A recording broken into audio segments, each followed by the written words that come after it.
Mabton, Washington, injustice rolled through the side roads of the valley for years. On school buses, buses carrying students with severe disabilities, like Anthony Moran, a nonverbal 17-year-old with acute autism and epilepsy.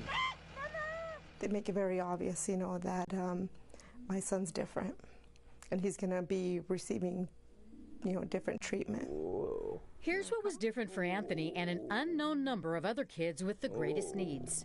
The Mabton School District bused them home an hour earlier than the rest of the student body, not once a week or once a month, but every single day, every single week, year after year after year, for at least a decade, and possibly much longer.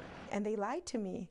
They lied to me about it. Anthony's mom, Lorena, assumed this was routine across the state. It would happen to all the kids in his classroom. That's why I never noticed, that I could say something about a school schedule, because all the kids in his classroom were receiving that treatment. The hours quickly add up. If you bus a child home an hour early a day from 1st to 12th grade, that robs the student of 2 entire years of education. 2 years in the classroom lost. How does my son get all that back? All those hours that he missed of school, how do you repay him for that? In a 3-month investigation analyzing hundreds of district and legal records, King5 has found discrimination in Mabton didn't stop on the bus. Kids were denied the basic services the law requires for them to succeed. In Anthony's case, the district ignored his #1 need, a way to communicate. He desperately needed a communication device like a specially programmed iPad to express himself. Experts recommended the device over and over for 4 straight years. Still no iPad, but plenty of excuses. I'm still working on it. It's a little bit more complicated than what we thought, but we're going to get it for him. Anthony Moran spent his entire educational career at Mabton, from pre-K to high school. In all those years, he went to school, but didn't get an education. Records show dozens of his classroom goals repeated without change from grade to grade, like identifying a phone number, writing his name, and using a sponge to clean up spills. For years, no documented progress in any area. He can't read, write, or communicate.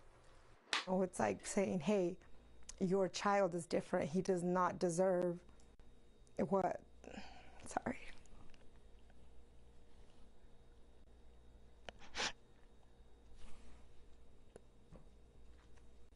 It is hard to talk about it. The system failed him. Arzu Farrow is director of the Washington Autism Alliance. She says there's never an excuse for a child making 0 gains in school. I have yet to come across a person who does not make progress. I have not met anyone with autism who does not learn. Really? I have not. Every individual can learn. You want help? How could Anthony make no progress? Remember, early busing means he's already lost nearly 2 years of instruction. And a review of daily logs shows when he was in school, there was more warehousing than learning. Instead of working on goals, Anthony got repeated timeouts, trips to the office, and naps. Day after day, struggling to communicate, Anthony was falling asleep, throwing tantrums, and getting in trouble for behaviors directly related to his disability, and according to experts, his inability to express his wants and needs. Do you think someone should be held accountable? Yeah, they should. You're responsible for educating a child. You failed at it. We wanted to ask Superintendent Minerva Morales, the district's top official, about dismissing the needs of disabled students and the unlawful busing schedule. Hi, Ms. Morales. I'm Susanna Frame from King TV. We're here to talk to you about the special education program at the Mabton School District.